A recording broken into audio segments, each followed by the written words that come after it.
Mga talata sa Biblia tungkol sa panalangin.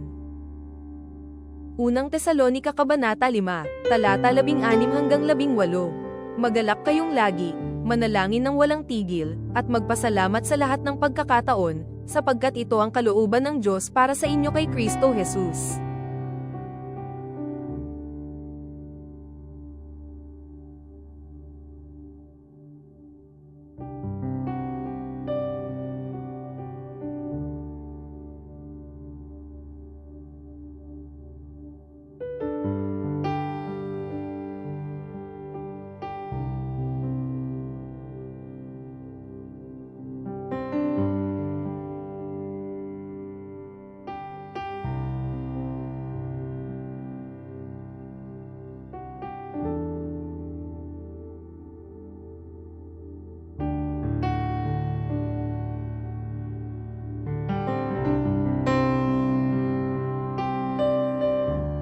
Santiago Kabanata 5, talata 16 Kaya't ipagtapat ninyo ang inyong mga kasalanan sa isa't isa at ipanalangin ninyo ang isa't isa upang kayo'y gumaling. Ang panalangin ng isang taong matuwid ay makapangyarihan at mabisa.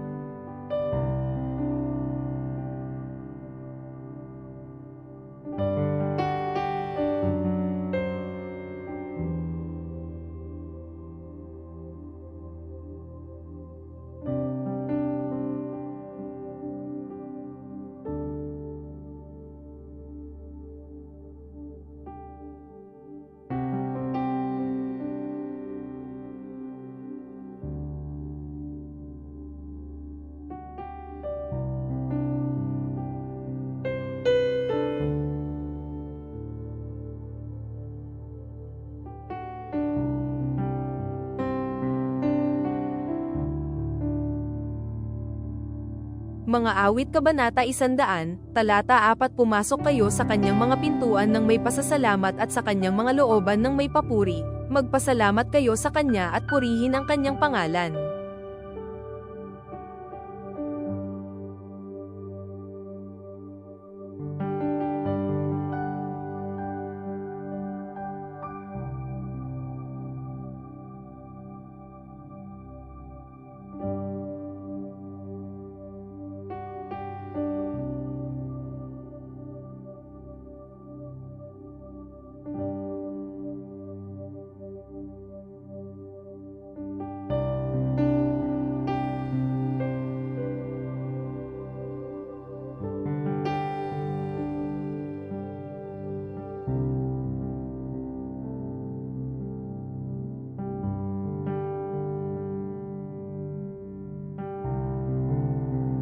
Mga awit Kabanata 100, talata 4 Pumasok kayo sa kanyang mga pintuan ng may pasasalamat at sa kanyang mga looban ng may papuri, magpasalamat kayo sa kanya at purihin ang kanyang pangalan.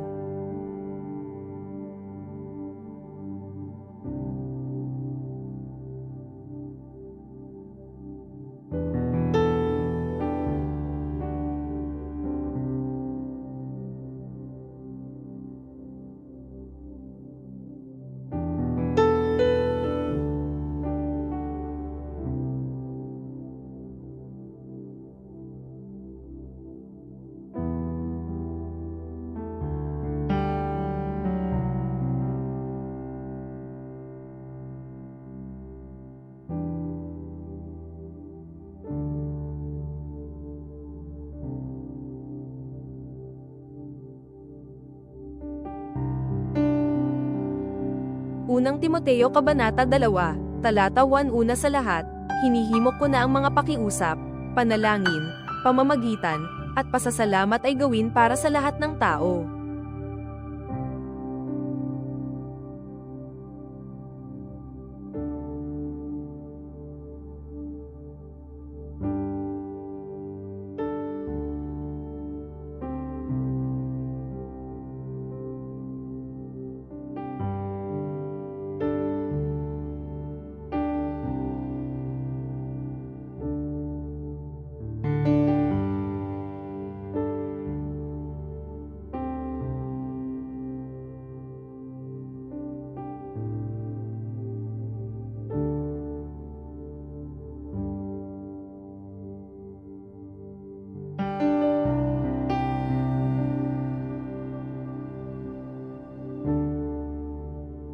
Santiago Kabanata 1, Talata 5. Kung ang sino man sa inyo ay nagkukulang ng karunungan, humingi siya sa Diyos, na nagbibigay ng sagana sa lahat ng hindi namimintas, at ito ay ibibigay sa inyo.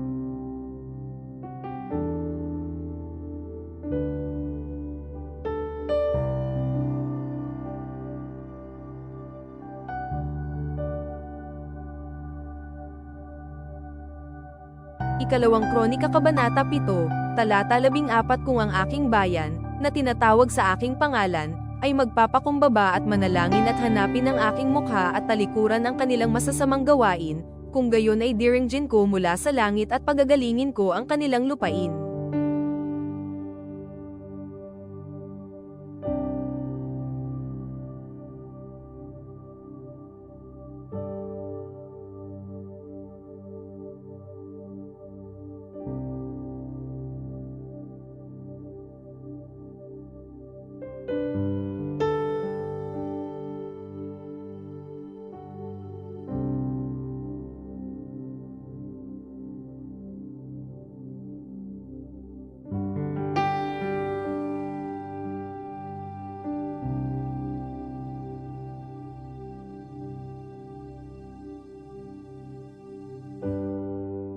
Mga awit Kabanata 18, Talata 6. Sa aking paghihirap, tumawag ako sa Panginoon, ako'y dumaing sa aking Diyos para humingi ng tulong.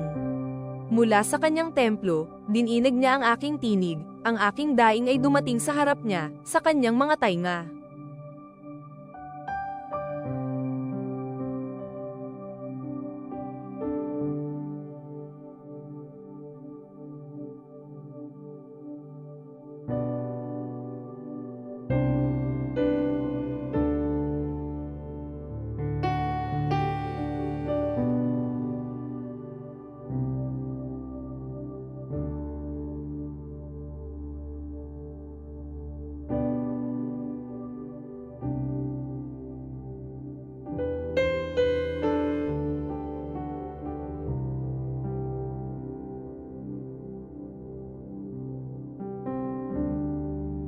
Hebreo Kabanata 4, Talata 16. Kaya't lumapit tayo ng may kumpiyansa sa trono ng biyaya ng Diyos, upang tayo'y tumanggap ng awa at makasumpong ng biyaya upang tumulong sa atin sa panahon ng ating pangangailangan.